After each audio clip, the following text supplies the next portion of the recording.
Hey guys, Romie here. Please like, comment, subscribe if you're a first time viewer, and if you're a returning viewer, thank you very much. Please like, comment, subscribe. This is my quick recap, my review for American Horror Story 6, Season 6, Roanoke. Now, the episode starts off with Shelby, and Shelby right now is witnessing basically a human sacrifice. She's witnessing a human sacrifice to the pig gods. That's how I'm phrasing this whole thing, because they have this guy, they chopped off his hands, they mutilate his hands, his arms technically by taking off his hands, and they have a dead pig face, head, and it's emptied out. I told you in my previous recap, this reminds me just like with Season 3 with the whole deer head. Basically, same concept. So, you have him burning as if he's a real... They're burning him like it's a pig roast. And of course, Shelby's eavesdropping, and they notice. It's like, seize her! I'm like, what type of foolishness is this? Shelby, why are you just... You have a You should be... You say no one believes you, but you... This is modern day times. This isn't like it's the 19th. You have can't. Jesus. Anyway, so she's running. She's running because remember, Kathy Bates' character still has that cleaver, and it looks like she's in charge. She was like doing some type of ceremonial incantation, and it was getting really creepy. So when she saw Shelby and told them to go after Shelby, Shelby ran. Now, Shelby runs right into the road. She finally finds a road. She finally finds her way out of the forest just to almost get hit by Matt. She sees the car, and she dropped. So Matt's just like, okay. So I took Shelby to the hospital, and they basically thought she was crazy. They thought she was on drugs. No, they thought she was on drugs. Tested her, she was clean. So now, Matt's just like, you know what? This is doing a little bit too much. I took her out of her element. I thought this would be good for her. Now I'm having second thoughts. She's clearly not reacting well to it. I'm thinking, Matt, come on now. This is more than that. Now, for some reason, that's how you know Lee's in her right frame of mind. Lee decides, you know, I want to see my daughter so badly. She convinces her ex-husband to go and bring the daughter for the weekend to this house. And the daughter right away was like, wait, I'm supposed to go in there? Exactly! She already knew what was up. She already knew what was up. But Lee's just so happy to see her daughter. She doesn't care where her daughter's going to be staying. So, you know, they're playing, they're having fun. And then she goes to, I think, get them a snack or something. She comes, and her daughter isn't there. Her daughter isn't playing jacks. Her daughter finds this room. She opens this door, and she's, like, talking to this girl. She's talking to this girl, and it's just like, oh, well, you know, since her daughter's now from a broken home, divorced parents, it's pretty normal that imaginary friends get made up so that the kid won't feel so lonely, so that they can talk their feelings out. I'm trying to tell you, that is more than that. Way more than that. So, the daughter's just like, yeah, well, you know, I was talking to her, and I was trying to convince her and make sure she doesn't hurt us. So it's like, her? Yeah, she's a little girl. It's just like, whatever. So she goes, gets her something to eat. Now, something falls. Well, they hear a plop. So something broke. At first I was thinking, uh-oh, did the rednecks come back to go and throw a rock through the window type of thing? No, that's not what happened. It was the vase. The vase broke with flowers in it, and there was a bonnet. There was this bonnet, and we just have this look of, okay, what is really going on in this house? Now, Shelby's feeling guilty. Shelby's feeling very guilty because she realizes, you know, maybe it is her. Maybe she's just partially hallucinating because she really doesn't want to be there. And Matt's like, we'll figure it out. We'll do whatever we need to do. We just need to stay here for a certain period of time, and then we can offload it. Because this isn't working. I'll figure something out, baby. I'll figure something out. In the middle of the night, they hear this pig sound, and I'm thinking, Lee, why didn't you wake up? Anyway, they go follow the pig, and what ends up happening is they see this, like, weird, almost like voodoo-ish, voodoo meets maybe tribal type of sacrificial thing. And it's not with the human. It's like with the pig's head, and it has all of these other creepy things on it. And they just, and blood. Blood. Very bloody. Very, very, very bloody. Now, the police come, the police see it, and the police are still like, yeah, you know, we're going to have a guy, an off-duty person, in your driveway at all times from now on. And I'm thinking, so you couldn't do this before. Why? Because they're an interracial couple and you just thought, oh, you know what, they'll manage? Come on now. Anyway, Matt's woken up in the middle of the night by a phone call, and this phone call leads him to see these two nurses. These two nurses are trying to tend to this older woman, and she doesn't want to take the medicine. Now I'm thinking that medicine must be poison. That old woman isn't dumb. She knows the game. And her name, I think, was Margaret. Yeah, her name was Margaret, and they spray painted her name on to the wall. It could have been blood. Who knows? Now, Matt sees this, and he's bugging. Matt is absolutely bugging because he's like, crap, I'm starting to see stuff too. He invites the cop inside. Wakes up Lee, wakes up Shelby, and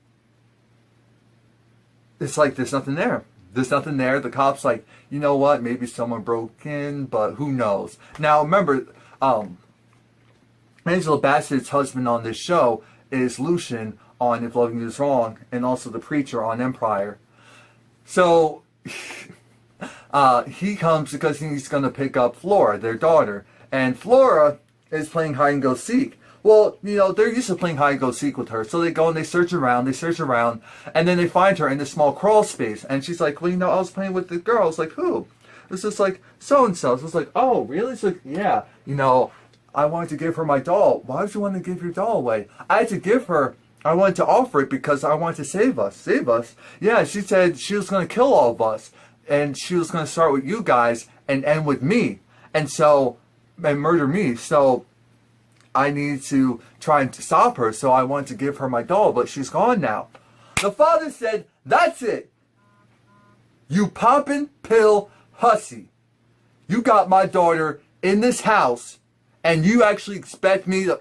I'm taking her. You're never seeing her again. Lee's bugging. Lee falls off the wagon. She's drinking, and they find her, and Shelby and Matt find her because they hear a large sound. Now, they look up in the kitchen ceiling and they see knives up there. And Shelby's thinking Lee did it. But I'm thinking, now Shelby,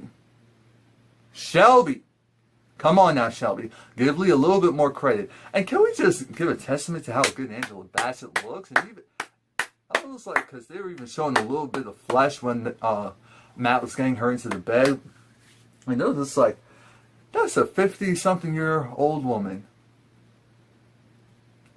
I love me some Angela Bassett.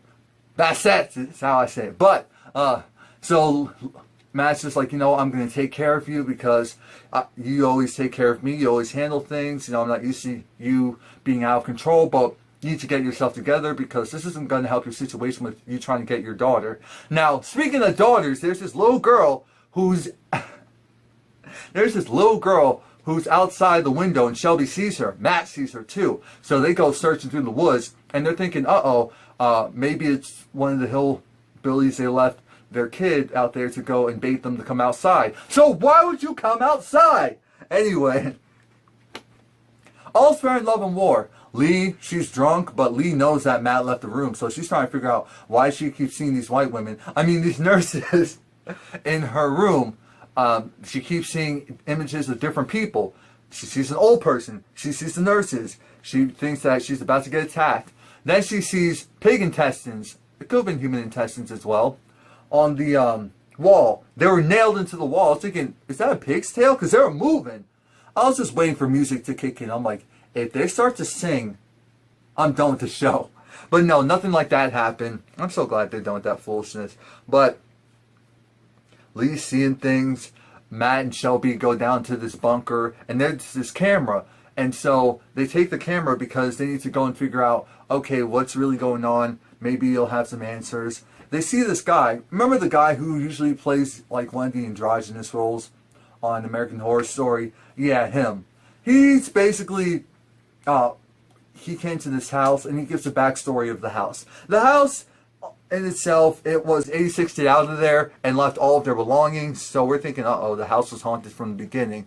Unless the original owners never left the house. Ooh. So these two nurses, these two women, who I guess they're in a lesbian relationship, something of that nature, they bought the house. They decided to buy the house, and they turned it into an retirement home of sorts. And the thing is, they kept bringing in certain people into the retirement home.